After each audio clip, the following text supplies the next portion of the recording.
दोस्तों, कई बार हम लोग बहुत ही ऊंचे पद पर पहुंचे हुए इंसानों का जीवन देखकर, उनके जीवन की रौनक देखकर हम लोग सोचते हैं, वाह कितना अच्छा स्थान इन्होंने पाया है, इनके भाग्य में ईश्वर ने कितना कुछ लिखा है।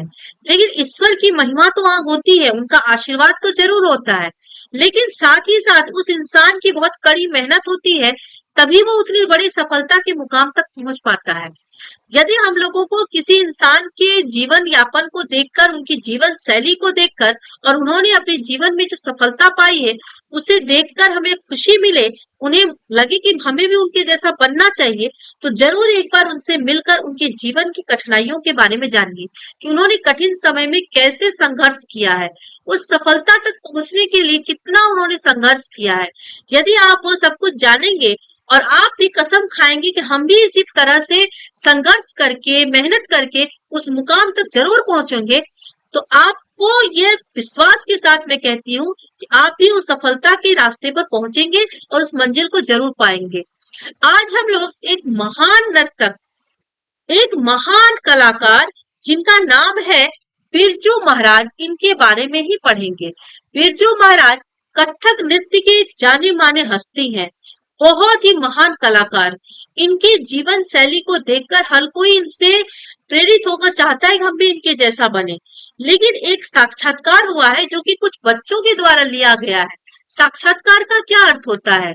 साक्षात्कार का अर्थ होता है इंटरव्यू, जो कि कुछ बच्चों के द्वारा लिया गया और उसमें इन्होंने बताया है कि इन्होंने कितना कठिन संघर्ष अपनी छोटी सी उम्र से लेकर किया है और आज तक उन्होंने किया है। तो इसके बारे में आज हम लोग जानेंगे और साथ ही उनके जो जीवन की रोचक घटनाएं हैं, जो उनके परिवार के जो अन्य सदस्य थे वह भी नृत्य के क्षेत्र में कितना सफलता प्राप्त किए हुए थे, उन सब के बारे में जानेंगे और बहुत ही इंटरेस्टिंग तरीके से इनके जीवन के बारे में जानते हुए हम लोग इनसे प्रेरणा लेंगे।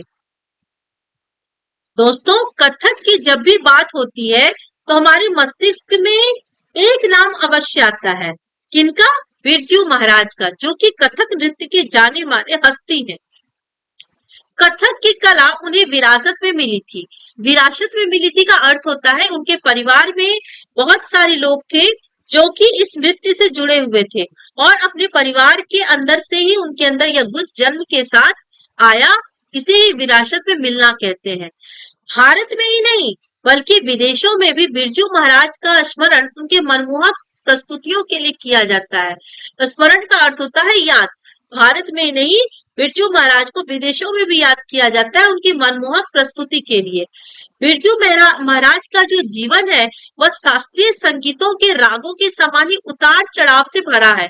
मतलब उनका जीवन सीधा नहीं रहा है, बल्कि उसमें कई बार उतार चढ़ाव वाले माहौल आए हैं। अपने जीवन में प्राप्त सफलताओं के लिए उन्होंने कठिन साधना की थी, बहुत कठिन संघर्ष किया था उन्होंने। तो आज हम लोग इस पद्म विभूषण से विभूषित श्री बिरजू महाराज जी को जो सफलता मिली है, आखिर उस सफलता को प्राप्त करने के लिए उन्होंने कितना कठिन संघर्ष किया, आज हम लोग उसके बारे में ही जानेंगे। दोस्तों, यह देखिए, यह है महान कलाकार बिरजू महाराज जी। आज हम लोग इनके बारे में पढ़ेंगे।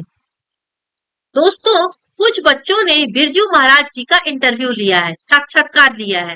तो उसमें सबसे पहला बच्ची जो है, सबसे पहली बच्ची है, उसका नाम है श्रेया। श्रेया कुछ प्रश्न पूछ रही है बिरजू महाराज से और बिरजू महाराज सभी बच्चों के प्रश्नों का खूब सुंदर तरीके से उत्तर दे रहे हैं।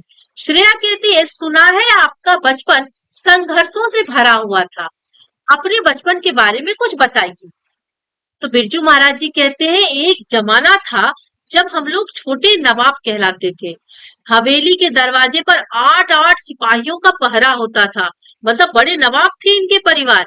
मेरे बाबूजी के देहांत के बाद आर्थिक परेशानियां बढ़ने लगी और अचानक से क्या हुआ, इनके पिताजी का देहांत हो गया और जिन डिब्बों में कभी 3-3, 4-4 लाख के कीमती हार हुआ करते थे, वह पूरी तरह से खाली हो गए, क्योंकि इतनी ज्यादा आर्थिक परेशानियां हुई कि इनकी माँ को वो सारे जेवर बेचने पड़े और जीवन में जो आए उतार चढ़ाव थे उन सब का सामना करना पड़ा।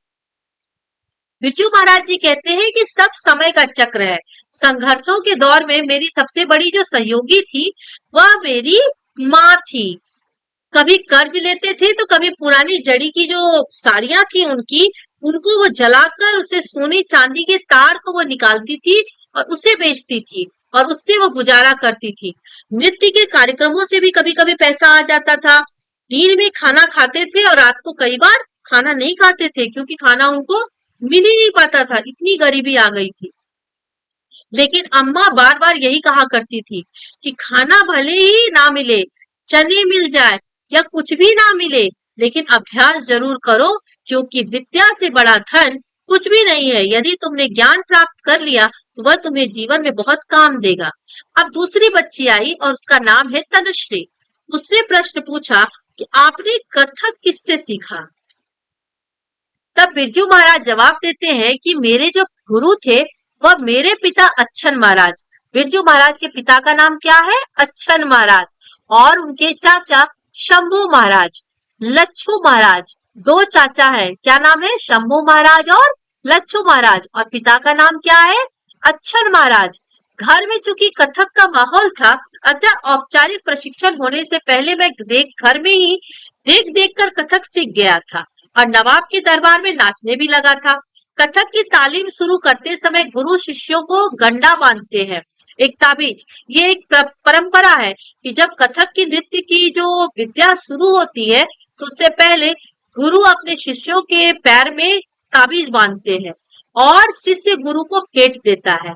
जब मेरी तालीम शुरू होने की बात आई तो बाबूजी ने कहा भेंट मिलने पर ही गंडा बांधूंगा। मतलब वो उनके पिता तो इनके गुरु थे और गंडा बांधना गुरु की और शिष्य की परंपरा है। तो इनके पिता ने मजाक के लहजे में कहा कि जब तक मुझे भेंट नहीं मिलेगी मैं गंडा नहीं बांधूंगा, मतलब मैं ताबीज नहीं बांधूंगा। इस पर अम्मा मेरे जो दो कार्यक्रम में जो कमाई मुझे मिली थी वह उन्होंने बाबूजी को भेंट के रूप में दे दी। गंडा गुरु और शिष्य के बीच के पवित्र रिश्तों का पहचान होता है। लेकिन बिरजू महाराज जी कहते हैं कि जब ये बड़े हुए और ये गुरु बने, मतलब इन्होंने जब नृत्य की शिक्षा देना शुरू किया, तब इन्होंने इस परंपरा में कुछ हद तक परिवर्तन कर दिया। इन्होंने क्या परिवर्तन किया? ये शिष्य को पहले ही गंडा नहीं बांधते हैं, बल्कि उन्होंने उस नियम को उल्टा कर दिया। कई वर्षों तक वह उसे नृत्य सिखाते हैं और जब वो देखते हैं कि ना इस शिष्य में सच्ची लगन है, तभी वो उसके पैरों में गंडा बांधते हैं। तनुश्री फिर प्रश्न पूछती है कि क्या पढ़ाई या दूसरे कामों के साथ साथ संगीत और नृत्य जारी रखना संभव है? मतलब तनुश्री तो बच्ची है, पढ़ाई कर रही है, तो उन्होंने कहा कि यदि हमें पढ़ाई करनी है, साथ में दूसरे काम भी करने हैं, तो क्या उसके साथ साथ हम लोग संगीत और नृत्य की शिक्षा भी ले सकते हैं? क्या अगर हमने वो शिक्षा लिया है तो अपने क्षेत्र में उस क्षेत्र में भी आगे बढ़ सकते हैं, उस काम को भी हम लोग जारी रख सकते हैं? तो उस पर बिरजू महाराज उत्तर देते हैं, यह तो अपने सामर्थ्य पर निर्भर करता है कि आप कितना ज्यादा कर सकती हैं। मेरी एक शिष्या है, उसका नाम है शोभना नारायण और वो IAS है ऑफिसर और अच्छी नर्तकी भी है। मैं नृत्य के साथ साथ बजाता और गाता भी हूँ। इन्होंने पहले अपने शिष्य के उदाहरण दिए जिसका नाम है शोभना नारायण, और अब इन्होंने अपना उदाहरण दिया है कि वो नृत्य बिरजू महाराज क्या करते हैं, नृत्य के साथ साथ बजाते और गाते भी हैं।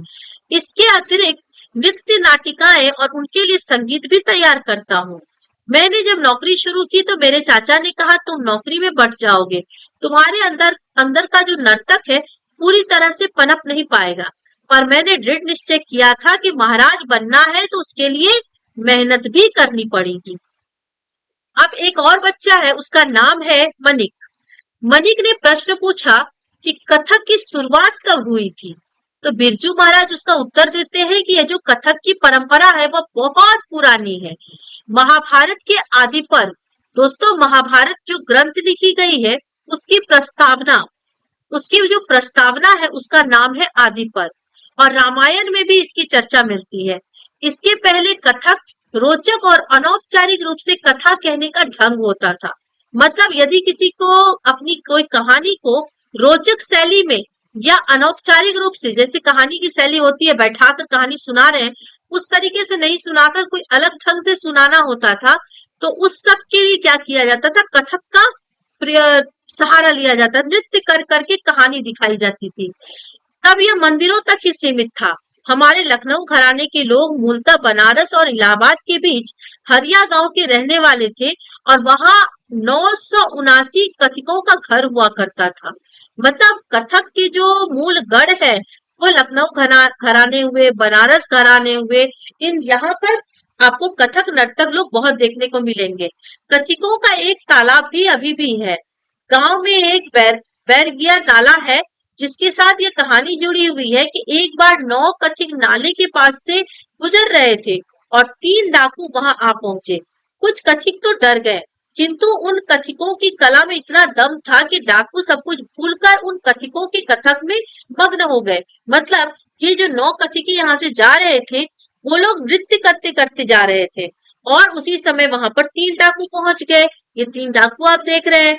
तो ये जो कथिक लोग थे, उन तो डाकू को देखकर डर गए, लेकिन ये डाकू क्या देख रहे थे, तो उन लोगों का नृत्य देख रहे थे। ये लोग नृत्य करते रह गए और ये डाकू उन लोगों को लूटना भूल गए और उनको देखकर उनकी कथक नृत्य में ही पूरी तरह से मग्न हो गए। तब यह पद लोगों में प्रचलित हो गया, बहरकिया नाला जुलुम जोर, 9 कथिक नचावे 3 चोर। जब तबला बोले धिन धिन, तब एक एक पर 3 3। मतलब बहरगिया नाला जो कि बड़ा ही जुलुम है, वहां पर बड़ा जोर है। वहां से कथिक निकल रहे थे। कितने कथिक थे? तो 9 कथिक। और वो 9 कथिक मिलकर वो सारे चोरों को नचा रहे थे। जब तबला के बोल पर वो धिन धिन की आवाज कर रहे थे, तब ये सारे डाकू थे, वो पैर की ताल से करतल दे रहे थे। लखनऊ घराने के बाद जयपुर घराने और फिर बनारस घराने का विकास हुआ। इसके अलावा रायगढ़ के महाराज चक्रधर की भी अपनी एक अलग शैली थी। वो रायगढ़ के जो महाराज थे, उनको भी कथक नृत्य में बड़ा ही कोई अंदर ज्ञान था। अब श्रेया प्रश्न पूछ रही है, क्या नृत्य सीखने के लिए संगीत का ज्ञान होना जरूरी है? संगीत जानना क्या जरूरी है? तब बिरजू महाराज उत्तर देते हैं कि गाना, बजाना और नाचना ये तीनों संगीत का हिस्सा है। संगीत में लय होती है, उसका ज्ञान आवश्यक है। नृत्य में शरीर, ध्यान और तपस्या का साधना है। ये नृत्य क्या है? उसका जो एक वो नृत्य सही मायने में क्या है? तो शरीर, ध्यान और तपस्या का एक साधन होता है। नृत्य करना एक तरह से अदृश्य शक्ति को निमंत्रण देना है। कृष्ण मेरे अंदर समाओ और नाचो, क्योंकि भगवान कृष्ण को समस्त 16 कलाओं का ज्ञाता माना जाता है। इसलिए नृत्य के द्वारा यह साधना की जाती है कि हे भगवान श्री कृष्ण, आप मेरे अंदर समाइए और मेरे अंदर नाचिए, मतलब मेरे अंदर ऊर्जा पैदा करिए। नृत्य ही नहीं, हमारी हर गतिविधियों में ही लय होता है। घसियारा मतलब घास काटने वाला, वह जब घास को हाथ से पकड़कर उस पर हंसिया मारता है और फिर घास हटाता है, मारने और हटाने तक की जो ये प्रक्रिया होती है, इसमें लय की जरा सा भी गड़बड़ी यदि हो जाती है तो उसके हाथ कट जाते हैं। लय तो मानो हर काम में होता है, नृत्य में भी, जीवन में भी संतुलन बनाए रखती है। लय एक तरह का आवरण है जो नृत्य को सुंदरता प्रदान करती है।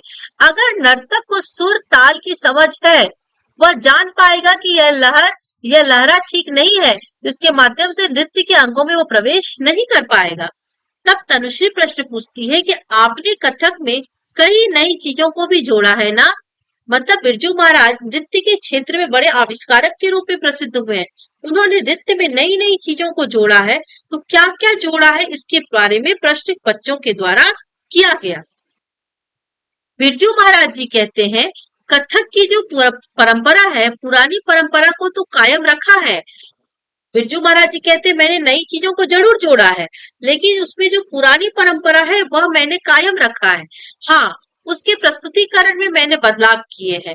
हमने गौर किया कि हमारे चाचा लोग और बाबूजी लोग जब नाचते तो खूबसूरत थे ही, उनके खड़े होने का अंदाज भी निराला होता था। हमने उन भंगिमा को भी कथक में शामिल कर लिया है। चाचा लोग और बाबूजी हमारे लिए ब्रह्मा, विष्णु, महेश के समान, और हमने उन तीनों की शिक्षा को इकट्ठा करके एक नया रूप तैयार किया। इस प्रकार टैगोर, त्यागराज आदि कई आधुनिक कवियों की रचनाओं को लेकर भी कथक रचनाएं हमने तैयार की है। तनुश्री प्रश्न पूछ रही है, पर ये लोग तो अलग अलग भाषाओं के कवि थे, तो फिर आपने इन सबको कथक नृत्य में कैसे शामिल किया?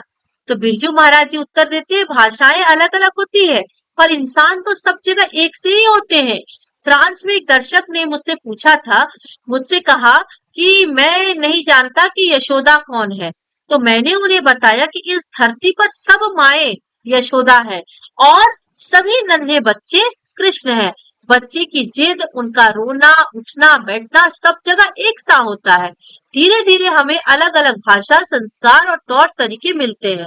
चाहे नृत्य हो या कुछ और, परंपरा एक वृक्ष के समान होती है जो सबको एक जैसी छाया और आश्रय देती है। उसके नीचे बैठने वाले जो होते हैं वो अलग अलग स्वभाव के होते हैं। वृक्ष के लिए बीज को बोए तो समय आने पर एक और वृक्ष फलेगा। वह नया वृक्ष कैसा होगा यह इस बात पर निर्भर करेगा कि उसे कैसी हवा और कैसा पानी और कैसा खाद मिला। तब मानिक प्रश्न पूछते हैं, आपने जब सीखना शुरू किया था तब से अब तक कथक की दुनिया में क्या क्या बदलाव आए हैं? तब बिरजू महाराज उत्तर देते हैं, पहले ये मंच नहीं होते थे, फर्श पर चांदनी बिछी होती थी जिस पर कथक होता था। दर्शक चारों ओर बैठते थे। श्रृंगार के लिए चंदन लेप और होठों को रंगने के लिए पान होता था। फर्श पर चांदनी का अर्थ होता है बिछाने के लिए एक बड़ी सफेद रंग की चादर होती थी। चांदनी मतलब आप लोग चांद का प्रकाश नहीं समझेंगे। होठों को रंगने के लिए क्या होता था? तो पान। पहले नर्तक कथा के दृश्यों का ऐसा विस्तृत वर्णन करते थे कि दर्शक के सामने पूरा दृश्य खींच जाता था कि कैसे गोपियों ने घड़ा उठाया, धीमी चाल से पनघट की ओर चली, पीछे से कृष्ण ने आया और कंकड़ उठाया और दे मारा, और अब सिर्फ पनघट की गत देखो कहकर बाकी दर्शक की कल्पना पर छोड़ दिया जाता है कि दर्शक कितना समझ पाते हैं। श्रेया प्रश्न पूछ रही है, आपने गाना बजाना और नाचना कब शुरू किया? तो बिरजू महाराज जी उत्तर देते हैं, बहुत छुटपन से ही, मतलब मैं बहुत छोटा था तब से ही तबला पीटना शुरू कर दिया था। चाचा ने कहा लड़के के हाथ में लय है। 5 साल का होते होते हारमोनियम पर लहरा बजाने लगा। सबको खुश करने के लिए फिल्मी गाने भी खूब गाता था। एक बार सबकी फरमाइश पर सुरैया के एक गाने पर देर तक नाचा। बहनों ने बड़े शौक से बिंदी चुन्नी से मुझे सजा दिया था। तब तक चाचा आ गए। बस डर के मारे तुरंत सब कुछ उतार फेंका और जाकर छिप गया। फिर मनिक प्रश्न पूछते हैं कि शास्त्रीय नृत्य और लोक नृत्य में क्या अंतर है? बिरजू महाराज उत्तर देते हैं, लोक नृत्य सामूहिक होता है। दिन भर की मेहनत के बाद लोग थकान दूर करने के लिए और मनोरंजन के लिए इकट्ठा मिलकर नाचते हैं। और दूसरी ओर शास्त्रीय नृत्य में एक नर्तक ही अकेला काफी होता है। लोक नृत्य नाचने वाले के अपने मन और बहलाव और संतुष्टि के लिए होता है। लोक नृत्य में सभी लोग एक साथ मिलकर नाचते हैं। वह नाचने वालों का अपना मन को बहलाने के लिए, अपने मन की संतुष्टि के लिए होता है। जबकि जो शास्त्रीय नृत्य है वह दर्शकों के लिए होता है। शुरू में कथावाचक भी लोक नर्तक हुआ करता था। धीरे धीरे जब उसकी खास शैली और रूप निश्चित होता गया तो वह शास्त्रीय नृत्य भी फिर से, मतलब लोक नृत्य जैसे जैसे प्रसिद्ध होता गया, आगे बढ़ता गया, उसका एक रूप होता बनता चला गया, तब वही लोक नृत्य शास्त्रीय नृत्य बन गया। श्रेया प्रश्न पूछ रही है, इस समय भारत में शास्त्रीय नृत्य की क्या स्थिति है?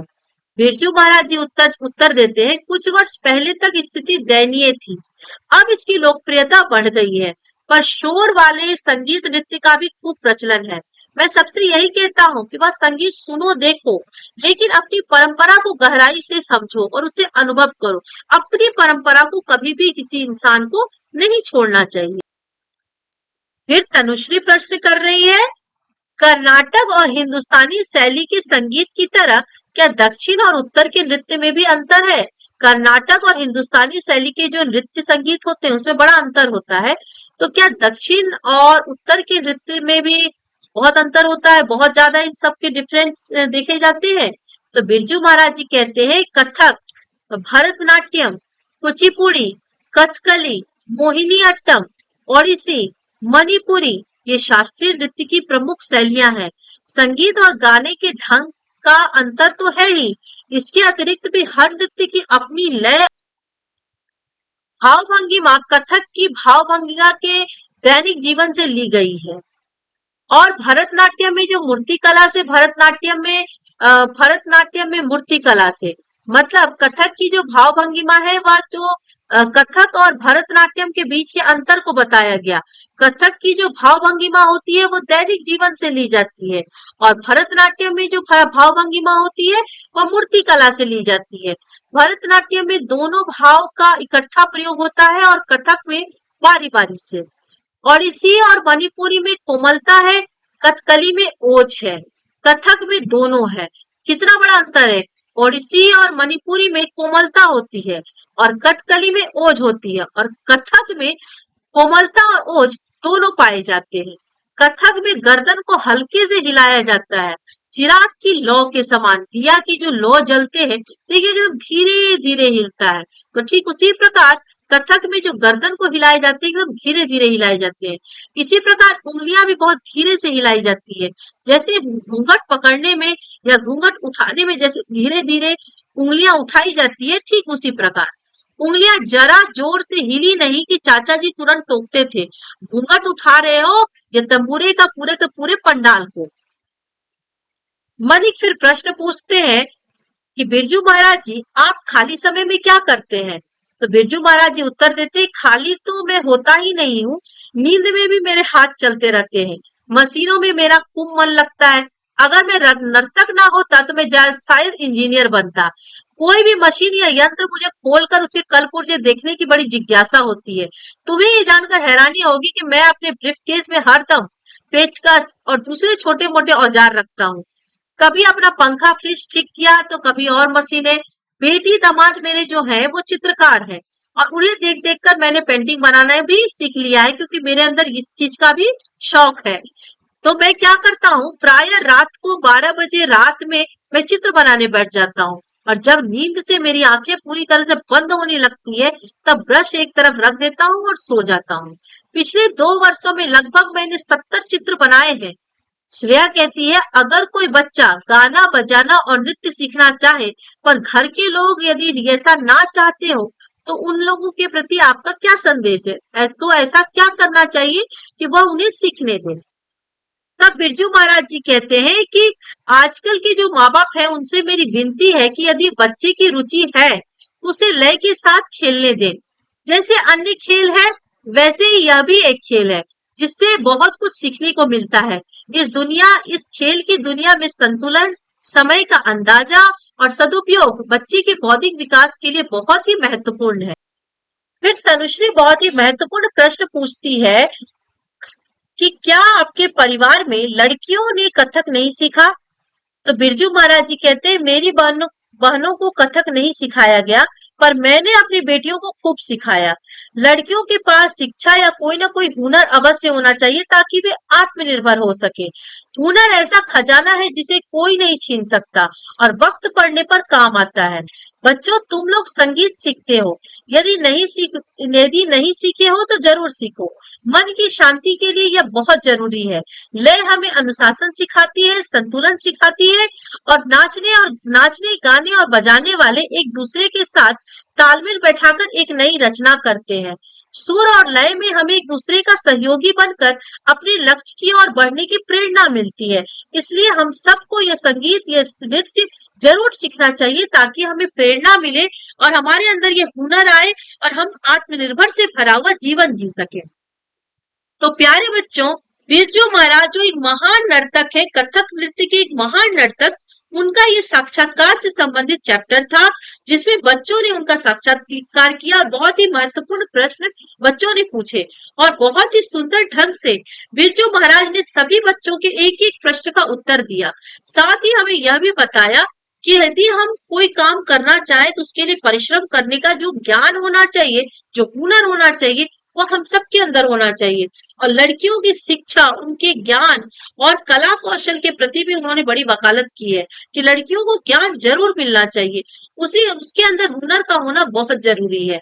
तो दोस्तों, ये चैप्टर अब यही समाप्त हुआ। इसके साथ ही मेरी ये वीडियो भी यही खत्म हो रही है।